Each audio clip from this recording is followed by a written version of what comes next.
Саламатсыздарбы агайын туугандар. Биз жаңы эле Дүйшөн Керимов агайыбыздын Куран окутуп арбагына. Анан ушу элди узатып коюп, Накен Касич экөөбүз отурабыз. Ошол Накен Касичти атайын алып калып, бир аз сүйлөтөйүн деп алып калдым. Агай, эми Дүйшөн агайдын бир тууган агасысыз. Бизге караганда сиз жакшыраак билесиз, бала чагын билесиз дегендей. Ошол бала чагынан баштап бир аз айтып берсеңиз. Жакшы болот. Дүйшөн менден кийинки бир тууган иним. Биз 8 бир тууганбыз. Ошондон кийин эркек уулдардан экинчиси. Дүйшөндүн балалыгы бактылуу өтүп деп ойлойм. Бактылуу балалык болду. Дүйшөн чоң атабыздын колунда тарбияланды. Дүйшөндүн кулк мүнөзү, коомго, айлана чөлмөгө болгон көз карашы ошол чоң атамдын таасири менен калыптанган киши. Чоң атабыз илгери улуу эл качканда Кытайга чейин барган. Анан бир жылдан кийин Кытайдан кайра келип, анан өзүбүздүн ат башта туруп, кийин улуу экинчи ата мекендик согуш башталганда ал киши трудовой кызматка барып, Уралга темир жол салып жүргөн киши. Өзүбүздүн атабыз болсо, улуу ата мекендик согуштун аскери, жоокери. Ал киши Берлинди алган, андан кийин Элба деген шаардан, Элба деген суудан америкалыктар менен жолугушкан. Баатыр киши турбайбы? Ал экөө тең менен чоң аталарым ушундай турмуштун да каатчылыгын көргөн, согушка да катышкан. Анан эми чоң атамдын эрке небереси болчу. Дүйшөк эмчин ал өзүнүн колуна жакын тартып алган. Себеби Дүйшөк баштан эле ушу бала кезинен биз ушу мугалимдин үй бүлөсүндө тарбиялангандан кийин китепке жакын болчу. Атам тил адабияттан мугалим. Анан мектепке да эртерээк 6 жашында эле атам ээрчип барып алган. Андан кийин үйдө китептерди калтырбай окуп турчу да. Анан чоң атамдын эрмегенби, кечке мал кайтарат, колхоздун жумушун кылат. Анан кечинде эле Дүйшөктү жанына отургузуп алып, ал убакта биздин айылда бул шамчырак менен кара чырак менен гана болчу. Бизге чырак бул свет 64-жылы гана келди биздин айылга. Анан ошол кара чырактын жарыгы менен ушу Манас Семетей Сестекти тындырбай күнүгө Дүйшөк окутчу. Ошондо анын жанагы сөзгө да байлыгы, бул чечендиги, анан чоң атабыздын бир жадыбалдай кылып баарыбызга айтып турган 3 маселеси бар. Биринчи айтчу эле, балдарым, калп айтпа дечи. Калптын казаны кайнабайт. Калп айткан киши жарабайт, балдарым. Экинчи айтчу, ууру кылба, балдарым. Ууру кылган киши эч убакта турмушунда жакшы турмуш өткөрө албайт. Үчүнчү, ушак айтпа. Ушак деген эми баягы бирөөнүн сырын ачып, же болбосо жалган сөз таратуу да. Мына ушул 3 нерсени ал киши өзүнүн чоң философия катарында айрыкча Дүйшөктүн булагына куюп койгон болчу да. Анан мен ушул 8-классты бүткөндөн кийин башка айылда интернат окуп калдым. Мына Хрущевдун убагында 4-5 мектепти жаап, анан бир эле Акмойын деген айылда интернатты ачып, ошол жерге бүт баарыбызды ошол жерге айдап барды дагы. Анан 11 деген классты ачып, анан бизди жанагы айыл чарбасына үйрөтүп, айылдын балдары малчы болуш керек, айылдын балдары тракторист болуш керек. Главный жана профориентация деп атпайбы? Мына ошон үчүн 11-класс ачкан Хрущев. Анан мен ошол 7 күн башка айылда жашайм, анан суббота, воскресеньеде келип калам да кээде үйгө. Аралыгыбыз бир 10 километрге жакын. Анан интернат убакта деле тартышып, таттуу деген жок. Интернатка бизге 4 тоголуктан кант чаап. Анан мен кантымды жебей чөнтөгүмө салып алып, анан ошо суббота күнү үйгө келгенде анан Дүйшөк ошондо 3-4 жашар бала. Анан мени келет деп эле ошол үйдө тоокана бар болчу. Ошонун үстүнө чыгып алып эле бүгүн Кантабай экем келет деп эле ырдап турчу экен да. Суббота күнү. Анан менин атым ошондо Дүйшөк Кантабайке деп атап алган. Кантабайке. Анан барганда чөнтөгүмдөгү канттарды алып барып анага берем. Ал ошону чоң майрам бир бакыт катарында сезип анан жыргап жеп калчу. Менин атым Кантабайке. Анан эми Дүйшөктүн жолу мына мен окууну бүткөндөн кийин, медициналык институт бүткөндөн кийин мен Ошко чектеди. Себеби ал убакта Союздун убагында сурач эмес. Кайда керек болсо ошол жака жөнөтчү. Жокер сыяктуу. Анан мени ат башыга сурандым, айтты, жок, аяка барбайсыз, сиз Ошко барып туруп шелк комбинат бар болчу Жакшынакай, ошого цеховый врач болуп иштейсиң деп анан Ошко жөнөттүм 70-жылы. Анан Дүйшөк анан менин артыман ээрчип анан ошол Ошко барып калды. Менин ошо 8 бир тууганым тең, 7 бир тууганым тең менин артыман бүт барысы Оштун тарбиясын көрдү. Барысы Оштун пединститутун бүттү. Дүйшөк дагы ошол Оштун педагогика институтунан жанагы кыргыз тил филологияга өтүп калган бирден бир себеби мени ээрчип барып ошол Оштон окуп 5 жыл ошол Ошто окудум. Ошол Карбаластар менен бир группада. Карбалас Бакиров жана башкалар менен бир группада. Анан окууну бүткөндөн кийин Дүйшөк келип анан айылга өзүңүз билесиз, мектепте мугалим болду. Андан кийин журналистика иштеп улады. Анан эми Дүйшөктүн бала кезинде да бир айта турган кез, а кишинин өзү чоң атам өзүнө жакын көргөндүктөн өтө эркелетип койчу да. Эркелетчү. Анан бул менин абдан бийик көргөн неберем, буга колуңарды тийгизбегиле деп мен биздин атабыз согуштун ардыгери кичине баарыбызды катуу кармачу чынында. Кара жумушка абдан катуу салчу.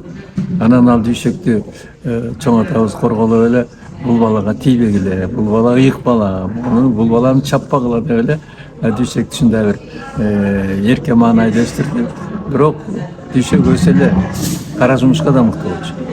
Үйдөгү кара жумуштун көпчүлүгүн ошо Дүйшөк аткарчу. Мен эртерээк окууга өтүп студент болуп кетип калдым. Бирок менден кийинки айылдагы мал багуу, суу алып келүү, кар күрөө, отун алыш бүт ошо Дүйшөктүн мойнунда болду. Эрке чоңойткону менен бирок жумушка бышырган турбайбы? Бирок жумушка Дүйшөктү атабыз айрыкча өзүбүздүн атабыз ошол согуштун ардыгери катарында балдарыбызды темирдей тартипте кармаган киши да. Анан Дүйшөктү жакшы тарбиялап койду атабыз. Абдан ишке дагы чапшаң болчу. Ага экөөбүз көп сүйлөшүп калганда ошо сизден дагы көп баягы насаат алганын, көп үлгү алганын айтып жүрдү да.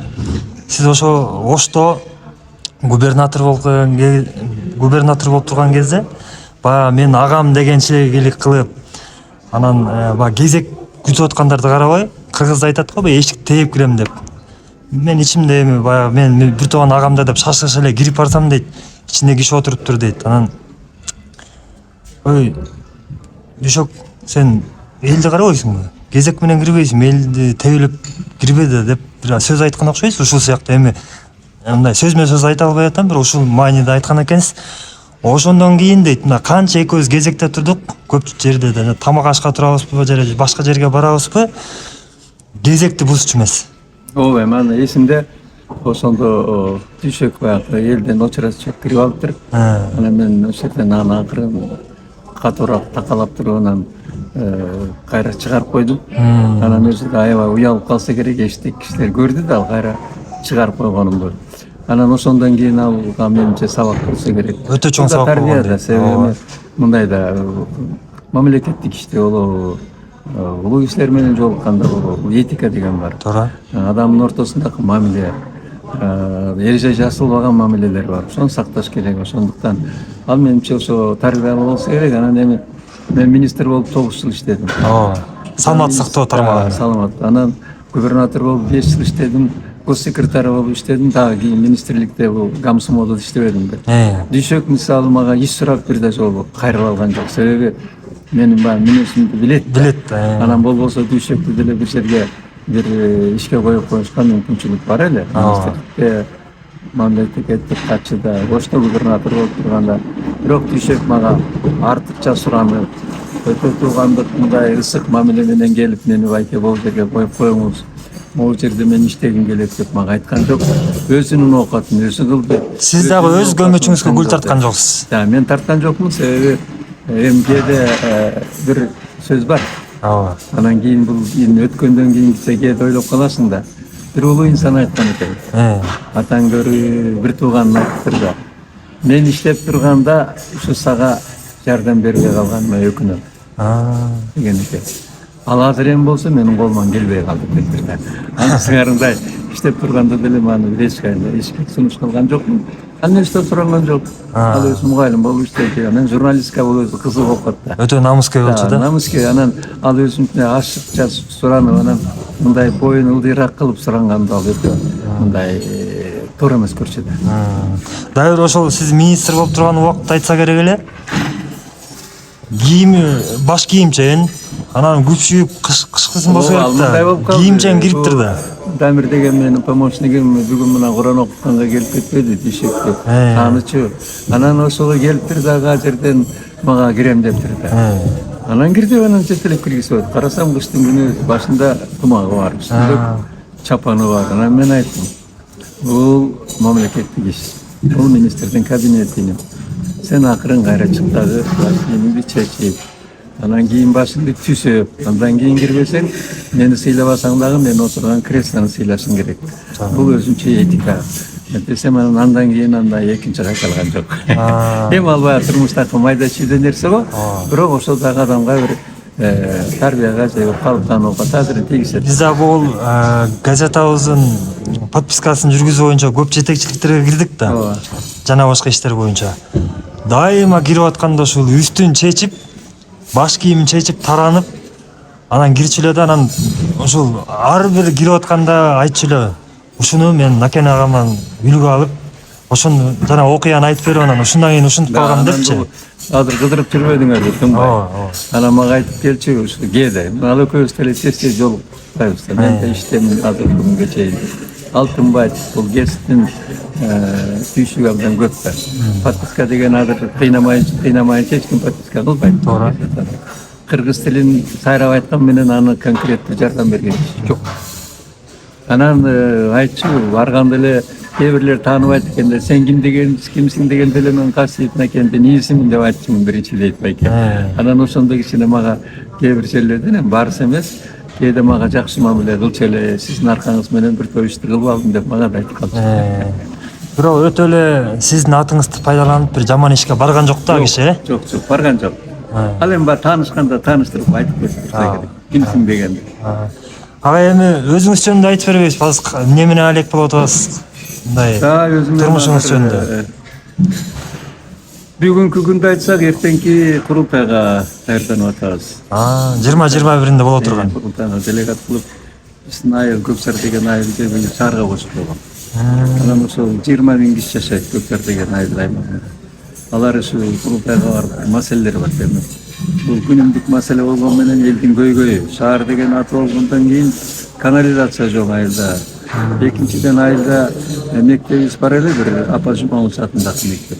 Ага балдар батпай калып, эл азыр балдарын шаарга ташып, ар кайсы мектептерге балдарын окууга киргизе албай кыйналып аткан кез. Бала бакча маселеси бар. Андан кийин спорт площадка да керек.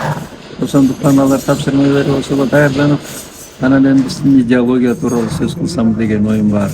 Биздин нарк насыл тууралуу, ошол күйшөгүнүм айтып жүргөн көп бир адамдардын асыл максаттарына туура келсе ошол тууралуу сөз кылып, азыр ошо курултайга даярданып атам. Анан эми мен иштегеним мына бул министрликтен кеткенден кийин, пенсияга чыккандан кийин азыр ошол Кыргыз Славян университетинде кафедраны жетектейм.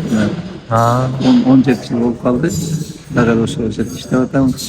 Азыр 15 коллективим бар, 15 киши. Алар менен ошол 4-курстун, 6-курстун студенттерин даярдайбыз. Аларга келечектеги жетекчи боло турган студенттер да ошолорго сабак берип атабыз. Бул дагы мен ойлойм өзүбүзгө жакшы мотивация кылып, дагы күчүбүзгө күч, өмүрүбүзгө өмүр кошот деген тилек менен. Жакшы агай. Ушу эми Дүшөн агайга Куран окуттук. Куран кабыл болсун, арбагы ыраазы болсун. Эми мен айтарым, мына сен менин улуу Козомкул атаны бересиң. Козомкул атаны мен көп адамдардан укканмын, өзүм көргөн жокмун конечно. Бирок Козомкул атанын ошол баягы Сталиндин репрессиясы болгон убактарда, андан мурун кулак тартып аткан убакта Сельсоветтин төрагасы болгон Сусамырда. Ошондо менин бир досум айткан, алардын атасы бай экен да. Анан ошол досумдун анан кулакка тартып башталганда ал кишиге түн ичинде же бүгүнкү күн тисме келип турат экен, эртең аларды конвой менен айдатасың. Анан ал киши мындай азамат экен, өзүнүн башын, керт башын баталга коюп, ошого коюп туруп, анан ошол менин чоң атам 3 тууган экен дейт. Ошол ал кишиде кийин Токай министр болуп иштеп кетти, Мусраев айткан. 3 тууган экенин айтып турда, үчөөң чүйдүн 3 тарабына качып кеткиле. Эгер колго түшсөңөр эртең силер бери болгондо Сибирге айтат, болбосо камакка түшөсүң деп. Андай да киши көп кылган адам экен. Бул элдик киши. Ал киши күчтүүлүгү, балбандыгы эми биздин тарыхта кала турган. Бирок моундай адамгерчилиги, улуу адамгерчилиги Кожомкул атабыздын ошол убакта кылган иштери бул даана элдик адам болду. Ошондуктан оолумсага мына Дүйшөк агаңдын каналын таштабай, ютубун улантып атасың. Жакшы сөздөрүн коюп туруп, өзүң тарбия алдың, эми ошону улант. Себеби азыр кырдаал, мына жапайы рыноктан башыбызды көтөрүп чыга албай атабыз. Чыныгы идеология жок. Ошондуктан жаштарга болобу, бизге окшогон карыларга да бүгүнкү кезде ар кандай жакшынакай санжыра керек, сөздөр керек, ошолорду айтып, изилденип, анан биринчиден анын үчүн эме кылыш керек. Көбүрөөк окуу, интернетке чык. Ошондо сенин аң сезимиң кеңейет. Ошондо сен жакшы жанакы кээде тарыхты бир сапар Дүйшөк айтчу эле, бирөө айтты мени. Тарыхты эмне кыласың, кете бер деп айтты. Ошондо да рас аят. Бирок айта бергиниң. Эл деген элек болот. Бирөөнө жагасың, бирөөнө жакпайсың, бирок оюңду түз берип, жакшынакай илимге таянып, тарыхыбызга таянып, айткының элге журтка. Чындыкка таянып, Чындыкка. Эң негизгиси чындыктан кайтпа. Мына Дүйшөктүн эң башкы кредосы, анын байлыгы бул чындык болчу. Чындыкты айтып турчу. Ошол жол менен уулум ороз кете бер. Рахмат агай. Чоң атабыз айтып атпайсызбы? Тиги Кожомкул атабыз жөнүндөчү. А киши мынтип калчу, Орозалы сен чоң атаң ишенем, ушул залкар киши да. Анан ушул залкардын баласы сатпайт го деп, сен менен жүрөм да деп ушинтип айтчу да. Балам мындай да, тукум деген мындай да. Кандай болсо дагы ак канарыктан суу агат деп кыргыздар бекер айткан эмес. Тукуму жакшы киши. Түбөлүк мындай орусча ген деп коет да. Тукуму жакшы кишинин тукуму жакшылык болгон. Ошондуктан ошол чоң атаңдын сөзүнө карата түшүрбөй. Мен ойлойм, сен ошону улап кетесиң. Балбандыгың, көрүнүшүң чоң атаңа азас эле жетпей калыптыр, бирок ошондой бакыйган жигит экенсиң, мен ойлойм, сенин ишиң ийгиликтүү болот. Рахмат агай. Бар болуңуз. Жакшы.